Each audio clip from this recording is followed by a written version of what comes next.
Buenas noches, es un gusto estar otra vez con nuestros oyentes en Conversaciones de la Cátedra, acá en Radio U 87.9, esta vez en víspera de Semana Santa.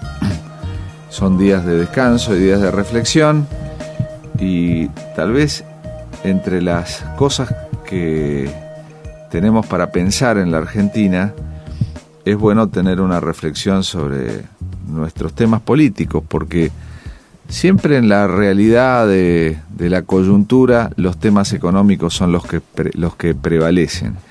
Sin embargo, la política es como la gran arquitectura de la sociedad. No en vano, el libro más importante de Aristóteles se llamó La Política, y hay una faz que es la faz arquitectónica de la política. Generalmente cuando uno habla de política, piensa en la lucha por el poder, piensa en cómo se van a alinear las distintas agrupaciones políticas en el año próximo, quiénes van a competir, pero hay un punto que es esencial, que son las reglas de juego. Y sobre esas reglas de juego, la Constitución dice mucho. La Constitución señala cómo se elige al presidente, tiene varios artículos cómo se elige el presidente. En la reforma del 94 se estableció un sistema de mayoría preferente. No es exactamente un balotaje, porque no es la mitad más uno, es el 45 o el 40 más 10. Pero tenemos ese sistema. La Constitución define cómo elegimos a los senadores. Tenemos un sistema de mayoría incompleta, 2/3 para la mayoría, 1/3 para la minoría, y no define el sistema de elección de diputados, pero desde hace muchos años el Código Electoral, la ley, lo define. También la Constitución tiene reglas sobre los partidos y las agrupaciones políticas. Pero todo esto necesita, más allá de la norma constitucional, de alguien que impulse las modificaciones, esté pensando en los cambios, le haga propuestas al Congreso para discutir estos temas, porque también hay que recordar que, de acuerdo al artículo 77 de la norma constitucional, estas son materias de mayorías calificadas del Congreso. Se requieren, en materia electoral y de partidos políticos, mayorías calificadas, porque son las reglas permanentes. Ahora, ¿quién propone esas reformas? Y bueno, en Argentina normalmente hay un ámbito reservado a la política en el Ministerio del Interior. Y hoy tenemos el gusto de tener acá en la radio al doctor Adrián Pérez. Buenas noches, Adrián. ¿Qué tal, Alberto? Un gusto el mío. Un gusto saludarte. Adrián Pérez es una figura bien conocida en la política argentina. Ha sido diputado nacional. Es un hombre del interior de la provincia de Buenos Aires, de Azul. Y desde que se empezó su gestión el actual gobierno, es el secretario de Asuntos Políticos. Y además su tarea se destaca especialmente porque, como sabemos, siempre el Ministerio del Interior ha llevado los asuntos políticos en Argentina, pero esta vez el Ministerio del Interior es Ministerio del Interior, de Obras Públicas y de Vivienda. O sea, muchos temas muy importantes que hacen a la política, a la discusión de los temas macro con los gobernadores de las provincias, a la relación entre la nación y las provincias. Pero hay un área técnica y política que es la que nosotros vamos a hablar hoy con el doctor Adrián Pérez. Y cuando hablamos de política, se hablan de muchos temas. Yo el otro día veía entre las distintas normas que se dictan en el ámbito del ministerio, las competencias de la Secretaría de Asuntos Políticos, y ahí aparece hasta la reforma constitucional. Es decir, es un ámbito muy extenso, pero como en los últimos tiempos en Argentina se ha hablado de reforma política, de reforma electoral, ahora se está hablando nuevamente de las normas de control de financiamiento. De todo esto vamos a hablar con el doctor Adrián Pérez. Entendemos que es un tema del mayor interés para nuestros oyentes, así que, como es de costumbre, después del primer tema seguimos nuestra conversación acá en Conversaciones de la Cátedra.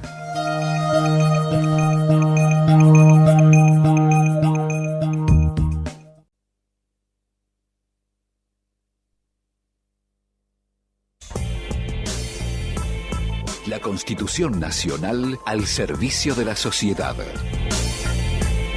Conversaciones desde la Cátedra.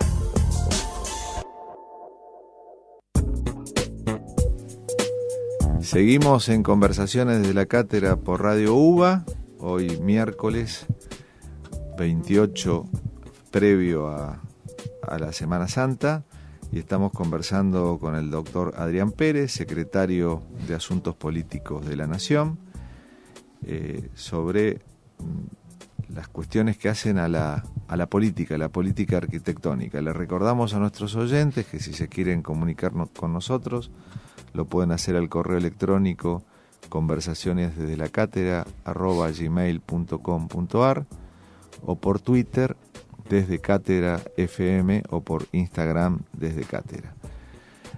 Adrián, la Argentina tiene un sistema electoral antiguo, pero de mucha tradición. Nadie tenía en América Latina voto universal, secreto y obligatorio en el año 1912 como nosotros tuvimos. En ese sentido, la Argentina fue un país muy adelantado. Ni tampoco teníamos en nuestro pasado a nivel nacional voto calificado o voto censitario. Por ejemplo, España hasta principios de este siglo tuvo un sistema electoral donde solo podían votar los padres de familia y propietarios. La Argentina tenía un sistema tradicional, por supuesto con las circunstancias de cada tiempo. El voto universal del 1912 no contemplaba a las mujeres, recién hubo que esperar al año 51, pero eso también tiene que ver con una evolución de la sociedad. Nuestro sistema electoral tiene mucho de tradicional. Sin embargo, los tiempos pasan y esto genera reflexiones. ¿Vos crees que es necesario hacer cambios en nuestro sistema electoral, que es conveniente, que los tiempos lo requieren? ¿Qué reflexión te motiva esto? Porque el gobierno nacional impulsó a principios de su gestión un proyecto de reforma política que tiene media sanción en la Cámara de Diputados. Sí. Bueno, mira, efectivamente yo creo que Argentina supo tener un sistema electoral de avanzada, y creo que hoy ese sistema requiere modificaciones y cambios.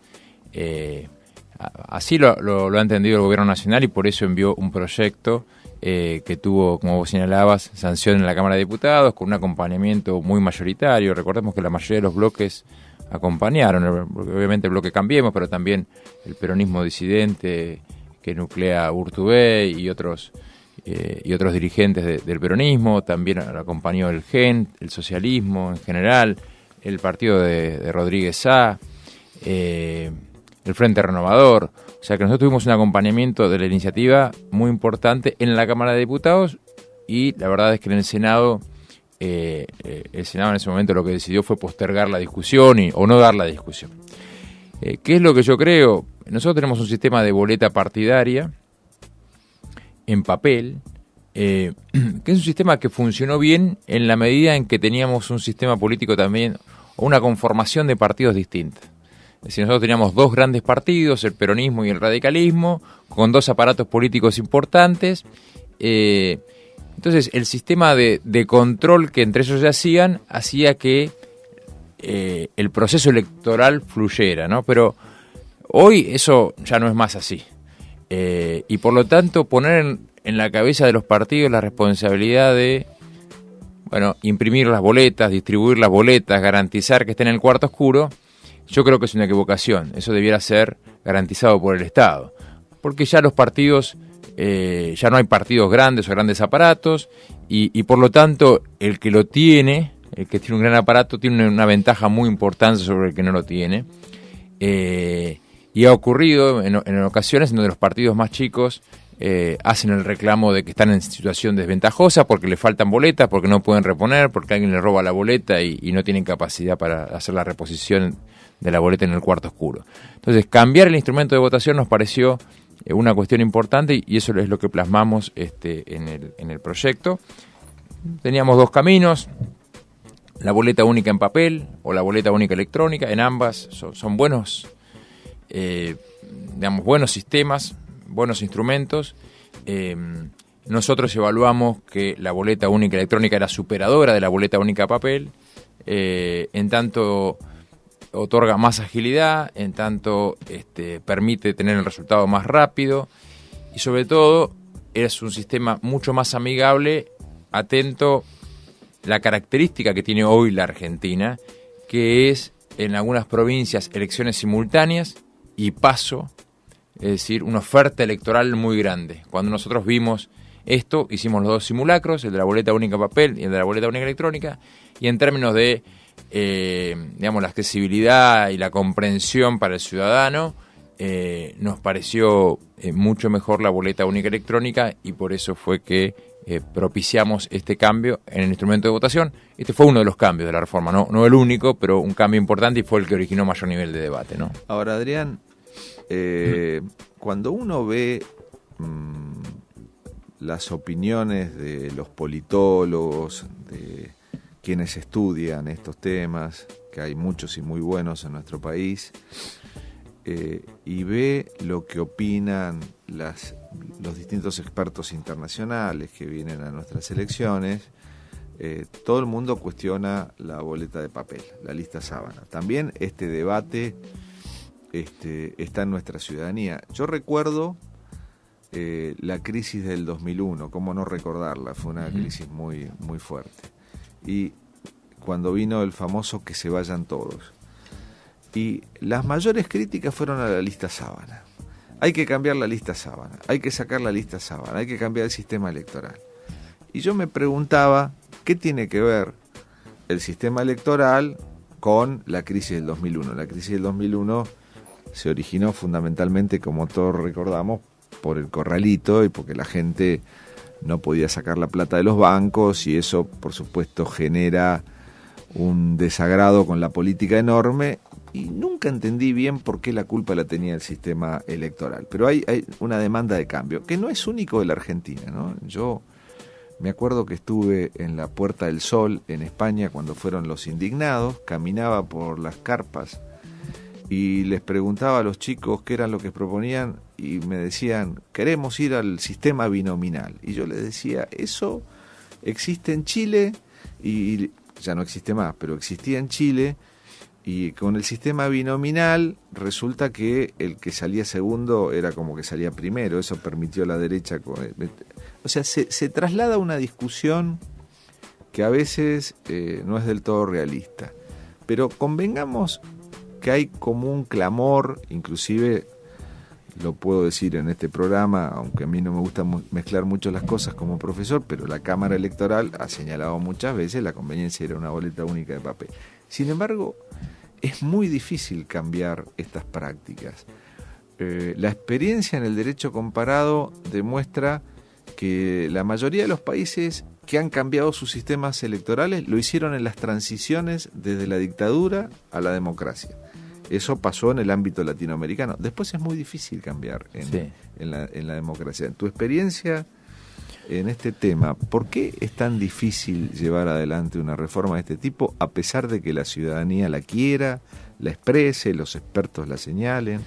Sí, yo creo que efectivamente cambiar las reglas de juego no es tan sencillo. Nosotros en el 2016 empezamos con mucha fuerza, hicimos muchas reuniones, los expertos, tuvimos muchos acompañamientos de muchos expertos, politólogos, etcétera, y también desde la política. Por eso en la Cámara de Diputados el proyecto fluyó también.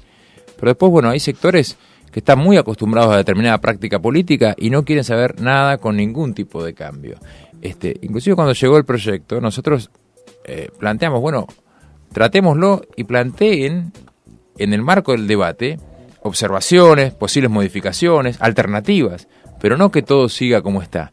Y sin embargo nos quedamos realmente frustrados porque lo que se decidió fue directamente suspender el debate, que no hemos podido reanudar y que nosotros tenemos expectativa de poder hacerlo este año. En ese contexto hubo concretamente algunos gobernadores que fueron a una reunión en el Senado para pedir que no haya modificaciones, en el entendimiento de que los iba a perjudicar electoralmente de una manera muy importante. Este fue el argumento central, fue un argumento político, no hubo un argumento tecnológico como se señaló que sí hubo un debate tecnológico, es cierto, hubo presencia de informáticos y demás, pero el argumento por el cual la reforma se frustró en aquel momento fue un argumento político de muchos gobernadores que se plantaron muy fuerte para que nada cambie. Yo creo que hay que insistir con estas reformas, como decías vos, además son reformas que requieren una mayoría calificada, no es fácil obtener el número, pero tenemos que tener la vocación de que las cosas cambien para bien. Después el otro debate es sobre la lista sábana que vos planteabas, ¿no? Y ahí ya hay dos sábanas, digamos, la vertical y la horizontal. Que es difícil romper también ese debate, ¿no? Digamos, entrar en ese debate, porque nadie quiere romper la lista horizontal desde la política. Y respecto de la lista vertical, yo tengo mis dudas, ¿no? Porque en realidad, cuando se habla de sábana, uno tendría que poder enfocar en alguna que otra provincia, pero no existe una sábana, sí, ¿no? La mayoría de las provincias se eligen 4, 5, 6 diputados, sí. Habría que ver el número, pero uno conoce los diputados. El problema es Provincia de Buenos Aires, que es una lista de 35. Sobre esa discusión, porque también es cierto que cuando se quiso abordar ese debate, algunas provincias lo hicieron, construyeron sistemas de circunscripciones uninominales y terminaron con parlamentos monocolor, que uno no quiere, ¿no? Entonces, yo sí lo que creo es que el instrumento de votación es un instrumento viejo, que hoy cuando uno va a cualquier elección en el mundo, vos has recorrido mucho y esto lo ves, prácticamente los países tienen un sistema en donde el Estado garantiza la oferta electoral, sea una boleta única papel. Al ser una boleta única que no tienen que proveer cada partido, porque actualmente cada partido tiene que imprimir las boletas y ser responsable de llevarlas, lo cual les requiere un aparato de fiscales y además un costo muy grande que sufraga el Estado. Al ser una boleta única se evita esa práctica de robo de boletas entre las agrupaciones. Ahora, me quedaba pensando sobre lo que vos decías, Adrián, y me acordaba de aquella película El gato pardo, donde el príncipe de la Salina hablaba de que cambiar para que nada cambie, ¿no? Una realidad de apariencia. Que estas paradojas que tenemos nosotros, que la sociedad desea un cambio, porque tengo para mí, uno lo ve en las encuestas, lo ve en las opiniones de la gente, en las opiniones de la sociedad civil. Vos hablas mucho con las organizaciones de la sociedad civil, tenés mucho en cuenta sus opiniones, aquellas que están directamente ligadas a los ciudadanos. Y los ciudadanos quieren un cambio porque cuando entran a un cuarto oscuro, y sobre todo en las PASO, y ven nuestra oferta política, si bien tiene la ventaja de que todas las boletas están a la vista y uno puede elegir, pero a veces hace falta tener una suerte de guía para ver dónde encuentra las cosas, y a veces las boletas se repiten. Entonces la sociedad demanda un cambio, y en esto parecería ser que nuestros representantes políticos son más conservadores que la sociedad. Sí. Son mucho más conservadores porque, claro, tenemos un problema. Es la propia política la que decide su cambio de regla de juego. Es un problema autorreferente. ¿Quiénes están en el Congreso? Los representantes de los partidos políticos. Entonces, hay cambios que son muy difíciles de dar. Vos mencionabas las PASO también. En la medida en que las PASO sean un sistema que les convenga a las grandes agrupaciones políticas que se encuentran en estado de fraccionamiento, este es un fenómeno muy interesante. ¿Cómo hacemos para que nuestros políticos tomen conciencia de lo que la sociedad realmente les está pidiendo? Sí, es interesante. Es interesante porque nosotros no hicimos muchas encuestas, pero sí hicimos una en donde nos marcaban algunas cosas. En primer lugar, la gente no quiere el instrumento de votación que hoy tenemos. La boleta sábana horizontal en papel. Y además nos marcaba un nivel de adhesión muy alto. Te interrumpo un segundo, Adrián, porque me parece que vos lo dijiste, pero me gustaría aclarárselo bien a nuestros oyentes, porque sobre esto hay un poco de confusión. Cuando se habla de lista sábana, por un lado está la sábana horizontal, es decir, la que tiene varias categorías. La crítica que se le hace es que cuando hay una figura muy destacada en los primeros lugares, produce efecto arrastre, es decir, es muy difícil cortar la boleta, ni siquiera tiene troquelado o línea de punta. Esa es la sábana horizontal. Y vos hablaste de la sábana vertical, que en realidad es la lista bloqueada o cerrada. Así es. En la Argentina no hay voto de preferencia. Cuando uno vota, tiene que votar la lista completa de diputados, ¿no? Así es. Yo decía que a nosotros nos salía muy claramente que la gente quería un cambio en el instrumento de votación. Lo segundo es sobre la boleta única electrónica, que hubo experiencias en Ciudad de Buenos Aires, Salta, en Chaco, en Córdoba, en algunas localidades, nos daba un nivel de adhesión, o sea, del 90%. O sea, había 90% de los encuestados que nos decían que estaban de acuerdo o muy de acuerdo con la boleta única electrónica. Lo otro con la cual estaban, que era el otro número que nos daba muy alto, era con el tema de la simplificación del calendario electoral. La gente no quería ir a votar tantas veces. Y bueno... Hubo elecciones donde los ciudadanos de la Ciudad de Buenos Aires fueron a votar 6 veces. Así es. La gente quiere poder decidir los distintos cargos en una o dos elecciones, pero no en tantas oportunidades. Sin embargo, esos dos cambios originaron, nosotros veíamos eso, acompañamiento ciudadano, pero resistencia desde la política o desde algunos sectores de la política. Por suerte, en esta elección que pasó, pero claro, es una elección a cargos legislativos, logramos tener bastante simplificado el cronograma electoral, con excepción de 2 provincias. El resto de las provincias tuvimos una sola elección, dos elecciones en los casos en donde hubo paso, ¿no? Y elección general, pero se logró simplificar el cronograma electoral. Pero también es un tema que daba muy alto, ¿no? La gente como cansada de ir, no sé si cansada de ir a votar tantas veces o de tanto tiempo de campaña, y además sabemos que tantas campañas durante un año lo que originan también es un descuido de la gestión. Así que ese también es un punto que si bien hay que acordarlo con las provincias, porque es una cuestión que respetar las autonomías federales, la política va un poco en contramano de lo que piensa la ciudadanía. Claro, ¿no? porque los políticos están en campaña.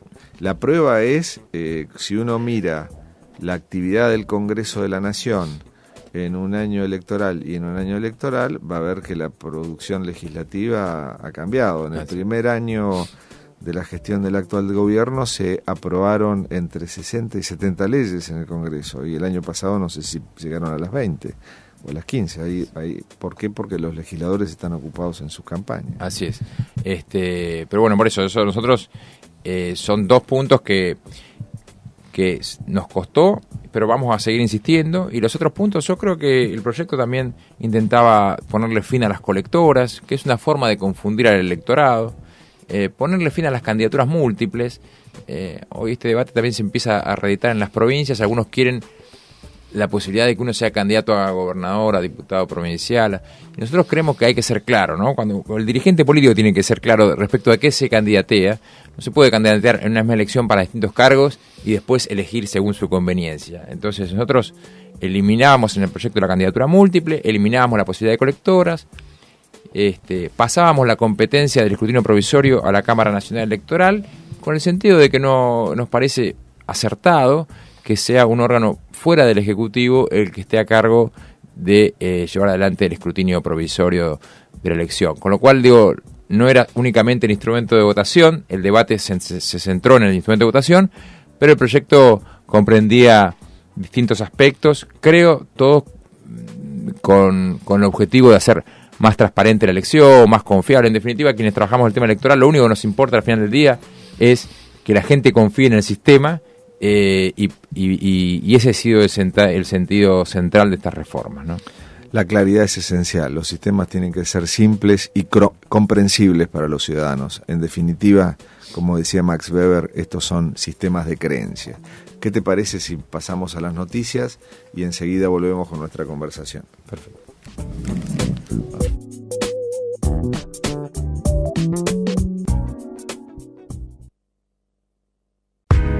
Entender la sociedad es entender sus leyes.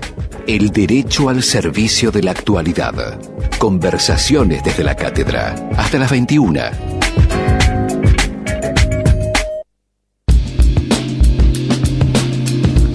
Seguimos en Conversaciones desde la cátedra con el doctor Adrián Pérez, hablando de nuestra vida política, de nuestros sistemas. Y cuando yo lo escuchaba a él sobre todas las cuestiones técnicas que acá se mezclan, me acordaba, lo decía recién al final del bloque anterior, me acordaba de Max Weber. Para Max Weber, la democracia, el sistema político, eran fundamentalmente sistemas de creencias. Él decía que la soberanía reposaba en una creencia generalizada. La soberanía es una creencia generalizada en una determinada legitimidad. ¿Cuál legitimidad? La que cada pueblo quiera. Y esto nos pasa con los sistemas electorales y con los sistemas de votación. ¿Cuál es el mejor sistema para la Argentina? El que los ciudadanos entiendan como legítimo. Mirá, hace poco estuve en las elecciones de Colombia. Fueron unas elecciones muy interesantes porque después del acuerdo con la FARC eran las primeras elecciones en paz.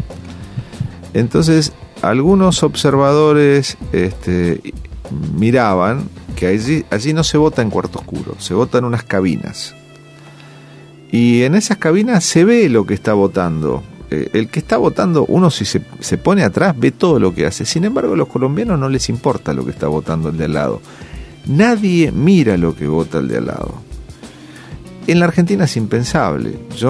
En la Argentina yo me acuerdo que una vez salió una nota periodística donde le sacaron una foto a De la Rúa votando y se veía por quién estaba votando. Se la sacaron por un agujerito del cuarto oscuro. Nosotros tenemos una viveza criolla que nos hace tener que ser cuidados con esto. Otra vez estuve en una elección en España. Vuelvo a lo de Colombia, perdón. En Colombia los resultados se transmitieron muy rápido. ¿Por qué? Se transmiten por teléfono. El presidente de la mesa llama y ¿podríamos nosotros confiar en que los fiscales de los partidos van a pasar por teléfono la información legítima? Yo creo que tenemos que tener mucho cuidado porque nosotros tenemos la viveza criolla desde el Martín Fierro. Entonces, cada pueblo tiene su idiosincrasia, nosotros tenemos nuestras tradiciones y todo este tema hay que cuidarlo. Por un lado hay un debate técnico, pero por un lado hay que cuidar esto. ¿Ustedes han tenido, cuando ustedes proponen reformas, tienen en cuenta estos aspectos tradicionales que tiene la Argentina? Sí, desde luego. También es interesante, esta charla la hemos tenido en el marco de este debate también con ustedes, con la Cámara Electoral y con los jueces, haciendo el mismo planteo, ¿no? Muchos nos decían, estamos de acuerdo, tiene que haber reformas, tenemos que modernizar nuestro sistema, pero hagámoslo sin demonizar lo que hay, porque hay que cuidar lo que se ha construido. La confianza es un eje importante y si la reforma no llega, por lo menos, digamos, sostengamos el sistema actual. Así que uno siempre tiene que tener esa moderación también. Nosotros hemos sido críticos del sistema actual, creyendo que hay que corregirlo, pero sabiendo que, aún con falencias, imperfecciones, es un sistema que tiene muchos años de funcionamiento y que, insisto, todo el trabajo que hagamos tiene que ser en pos de dar mayor credibilidad, ¿no? Mayor credibilidad al... Además, yo una vez, esto que planteabas vos, he visto elecciones, me ha tocado ir a una elección a Estados Unidos, por ejemplo, ¿no? En donde cada condado vota de una forma distinta, con un instrumento de votación particular, con su órgano electoral, si se quiere, o particular. Cada cual elige cuál es el órgano electoral y cada cual elige cuál es su instrumento de votación. Entonces voy a uno de estos condados y veo que la gente pasa sin presentar lo que vendría a ser acá el documento de identidad. Entonces pregunto, ¿pero cómo puede ser que están pasando? Y la autoridad ahí me dice, ¿y quién va a venir a votar si no le corresponde? Son todos vecinos de acá. Bueno, tiene que ver también con otra cultura, con otra forma, con otra creencia. Y para nosotros sería de una ingenuidad notable, pero ellos reposan en la democracia en América de Alexis de Tocqueville, donde el vecino en cada pueblo, pero guarda porque esa dispersión en un país que cree mucho en la transparencia y en el mercado también les ha traído problemas. Acordémonos de la elección de Gore y Bush, que les costó a la propia Corte Suprema un trozo de su legitimidad. Y después decías otra cosa, Adrián, que yo que también quiero retomar ahora. No hay sistema perfecto. No. Esto de creer que uno va a lograr un sistema transparente perfecto, el sistema perfecto no existe y tampoco, como no existe un sistema electoral perfecto, todos tienen alguna consecuencia. Vos decías antes, y yo retomo porque este programa es docente también, es un programa de la universidad. Cuando vos hablas de las críticas a la lista cerrada o a la lista bloqueada, es decir, a nuestra elección de diputados. Algunos dicen hay que desbloquear la lista y hay que tener preferencias. Bueno, cuando en Italia hubo voto de preferencia, salió la chicholina legisladora. Eso podrá ser bueno o podrá ser malo. Yo acabo de ver una elección en Colombia con voto de preferencia, de un nivel de complejidad en el escrutinio muy grande. La lista bloqueada o cerrada, que es el sistema DONT, tiene efectos cuando los distritos son grandes. En la provincia de Buenos Aires nosotros renovamos 35 legisladores por turno, en la ciudad de Buenos Aires unos 14. Allí se da la posibilidad, con el sistema DONT, de que aparezca un tercer partido, como ha ocurrido en nuestra historia. En su momento la UCD, el Frente Grande, la Coalición Cívica han sido agrupaciones que frente al peronismo y el radicalismo, el PRO por supuesto, fueron dando opciones en aquellos distritos que tienen cierta magnitud. Pero en los distritos más chicos, donde se eligen 2 o 3 diputados, o gana un partido provincial, el Movimiento Popular Fueguino, el Movimiento Popular Neuquino, en su momento el Pacto Autonomista Liberal en Corrientes, o gana el peronismo o el radicalismo. Es decir, también estas cuestiones tienen sus aspectos técnicos que no hay que descuidar y que no son tan sencillas cuando uno lo va a mirar. Además, la lista bloqueada o cerrada, si bien nos quejamos de la ley de hierro de las oligarquías partidarias, fortalecen a los partidos. En cambio, los sistemas de preferencia, como en Brasil, licúan a los partidos políticos, y eso también estamos viendo que no es tan bueno. Sí, coincido. De hecho, los sistemas de preferencia que han existido han tenido fuertes cuestionamientos. Tierra del Fuego, que ha tenido un sistema de tachas y otro sistema de preferencias. Bueno, también hubo mucha discusión sobre el funcionamiento del mismo. Es como usted señalaba, no hay un sistema perfecto. Sí es cierto que hay cuestiones a corregir en nuestro sistema. Yo creo que vos planteabas algo que es interesante, que es, bueno, la lista cerrada puede originar un beneficio a las oligarquías partidarias. Tienen la posibilidad de manejar mejor la lista. Bueno, pero a partir del 2009 se incorporó el debate, la PASO. Entonces ya hay menos manejo de la oligarquía partidaria, porque hay una PASO que es abierta, en donde los candidatos se dirimen en una interna abierta, y eso fue uno de los sentidos que tuvo la PASO. Ahora, después, al día de hoy vemos que muchos partidos deciden igualmente no utilizar la PASO, porque el problema también es que uno piensa un sistema en abstracto y cree que ahí está encontrando la solución, y después los partidos siempre le encuentran alguna vuelta para sortear el espíritu a veces que se tiene con la ley. Pero nosotros tratamos, creo que la ley de 2009 tuvo un poco el sentido de abrir a la participación a través de la interna abierta, ¿no? Los oyentes de Radio UBA ya se deben estar advirtiendo que esto que parece sencillo cuando uno demanda transparencia tiene sus complejidades. Adrián, y en el último tiempo, hace cosa de 3 semanas, el Ministerio del Interior, el ministro Frigerio y vos convocaron a un seminario en la Casa de Gobierno para poner sobre la mesa, participaron técnicos y legisladores, una cierta idea que también se está discutiendo sobre modificaciones al control de financiamiento, porque todo esto que estamos hablando de la política cuesta dinero, hay que pagarla. No es cierto que estos derechos vengan dados por sí, tienen un costo, y ese costo de la política o lo financian los particulares o lo financia el Estado.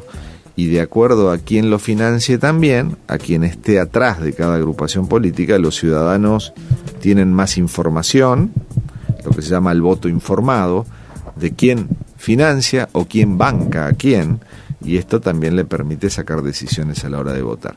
¿Cómo está ese tema ahí? Sí. ¿Cómo está en la actualidad? Para nosotros es un tema muy importante. El eje es el mismo. O sea, cuando queremos cambiar el instrumento de votación, cuando queremos pasar el escrutinio provisorio a un órgano por fuera del Ejecutivo, cuando queremos quitar las colectoras y las candidaturas múltiples, o cuando queremos modificar la ley de financiamiento, el eje es mayor transparencia del sistema. Y en el caso de financiamiento nos parece que la clave es cómo darle más transparencia, más posibilidad al ciudadano para que controle y audite cómo se financian los partidos. Creo, al igual que señalabas, que la política tiene un costo. Digamos, el debate tiene que sincerar esto, ¿no? O sea, la política tiene un costo, la participación de los partidos en un proceso electoral tiene un costo. Lo que hay que tratar es 2 cosas. 1, que todos los ciudadanos sepan cómo se financia cada partido. 2, que no haya posibilidad de que un interés económico X pueda torcer la voluntad de los representantes. Entonces, nosotros, ¿qué es lo que creemos para que haya más transparencia? Que tiene que estar todo bancarizado, terminar con los aportes en efectivo, que no permiten la trazabilidad del dinero, cuestión clave. Y hoy, cuando miramos, el mundo está avanzando en este sentido, de bancarizar aportes y gastos. Ahora, Adrián, una vez vino a la Cámara Electoral un dirigente partidario del Interior y se quejaba de que actualmente, en la ley vigente, las transacciones tienen que ser con cheque de alguna cuenta oficial. Y él decía, cuando yo voy a mi pueblo, en Santiago del Estero, y le tengo que pagar las boletas al imprentero, el imprentero no me acepta un cheque de un partido político porque no quiere saber nada, quiere la plata en efectivo.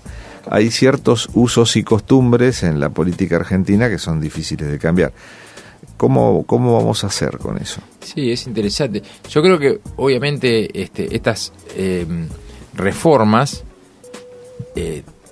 tienen que vencer prácticas y hasta culturales nuestras, pero hay que empujar, porque hacia ahí va el mundo. O sea, todo el mundo, sí. Si vos querés tener un buen control, tenés que bancarizar. Podés dejar un límite ahí bajo. Nosotros prevemos para cuestiones menores la posibilidad de aporte en efectivo. Lo que no se puede es financiar una parte muy importante de la campaña, como sucede hoy, con aportes en efectivo.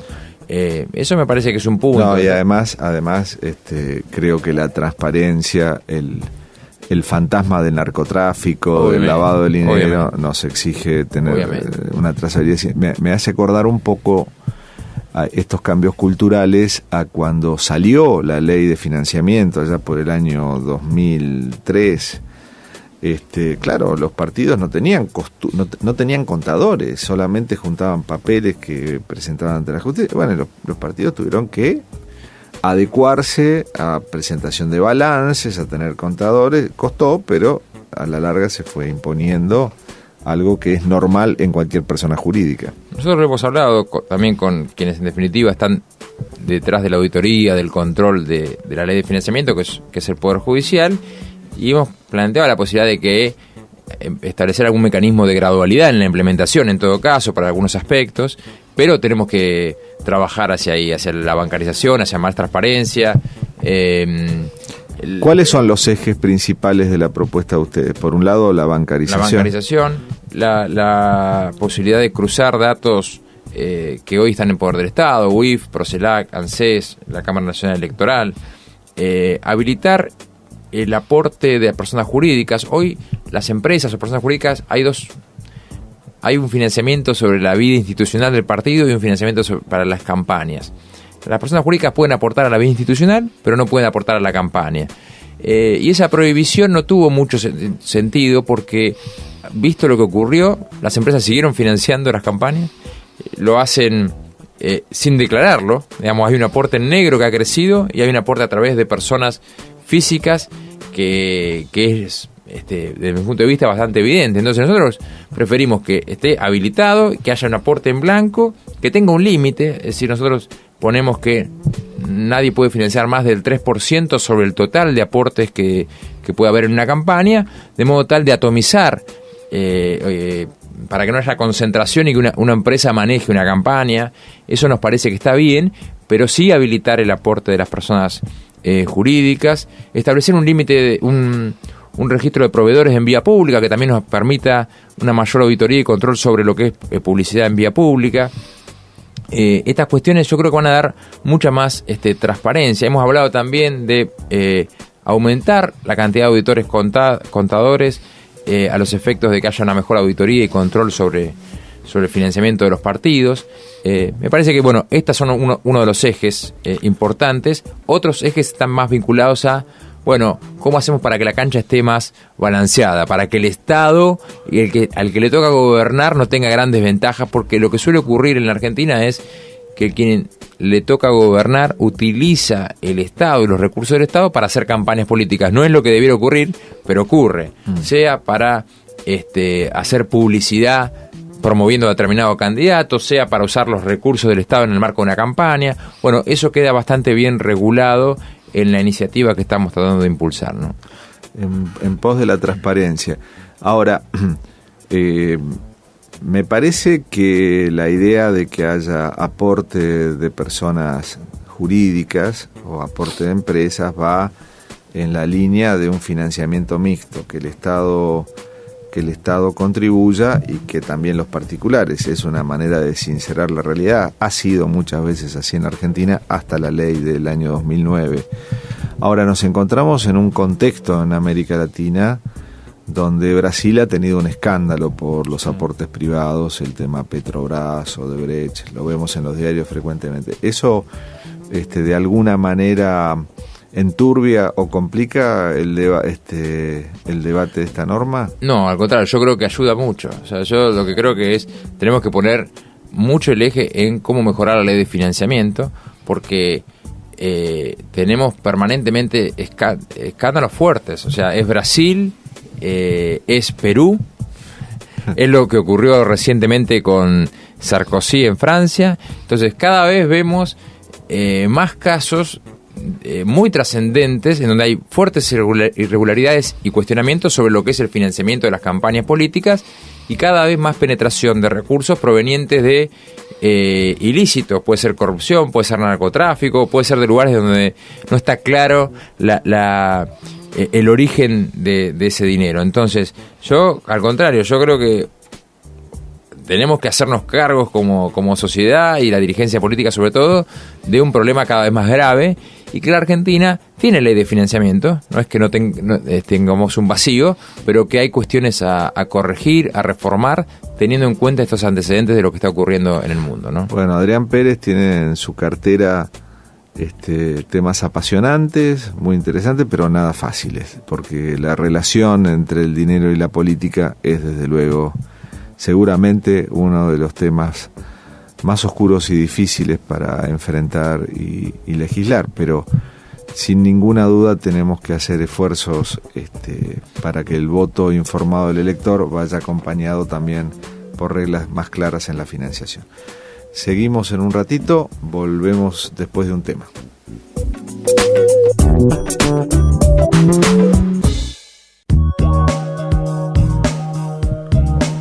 Llegamos a la última parte de nuestro programa, en la víspera de esta Semana Santa, y es desde luego un tema de lo más apasionante, es la ingeniería constitucional para ver cómo se legitima la autoridad en un sistema democrático.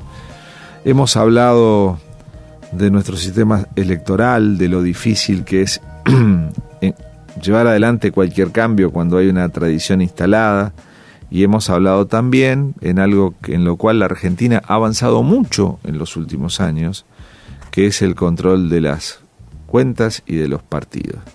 Pero no hemos hablado de los partidos políticos, Adrián. Tal vez deberíamos invitarte a otro programa, porque cuando uno habla de los temas electorales, habla de sistemas electorales y de partidos políticos. Y este tema no parece estar en la primera línea de la agenda. Y sin embargo, parecería ser que los demás se relacionan directamente con este. ¿Qué tendríamos que hacer en esta materia? En primer lugar, yo creo que sí que nos merecemos un debate. Siempre ha sido difícil avanzar en modificaciones a la ley de partidos políticos, por ejemplo, ¿no? Creo que es hasta más fácil dar debate sobre el financiamiento que sobre el sistema de partidos. Y yo creo que debemos darnos un debate profundo. La Argentina, por empezar, tiene una oferta electoral demasiado grande. La Argentina tiene 40 partidos nacionales, tiene más de 600 partidos de distrito. Entonces, cuando uno mira en la región, claro, las elecciones son entre 8 partidos, 6 partidos, 5 partidos. Ahora, ahí hay una cuestión a discutir, ¿no? Es decir, bueno, ¿cómo puede ser que tengamos tantos partidos? Asociado a otra cuestión, nosotros tenemos un sistema hoy que es la PASO, a los efectos de que quien tenga que dirimir algo internamente vaya a ese debate, a esa discusión o a esa disputa interna.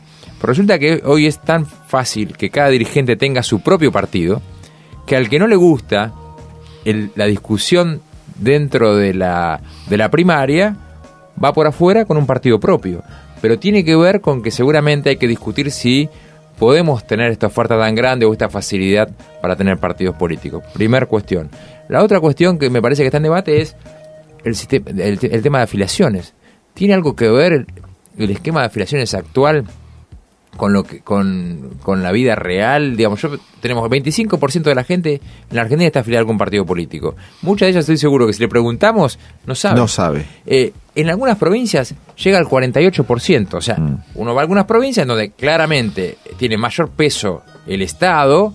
¿Eso es porque hay una gran vocación democrática en esas provincias o porque hay sistemas de afiliación que se mueven desde el aparato? Al contrario, son las provincias que tienen más cuestionamiento respecto de la práctica democrática. Entonces, como hay casi un trabajo para que aquel que administra el Estado lo que hace es otorga determinadas beneficios en términos de políticas públicas, pero afilia a su vez a ese beneficiario.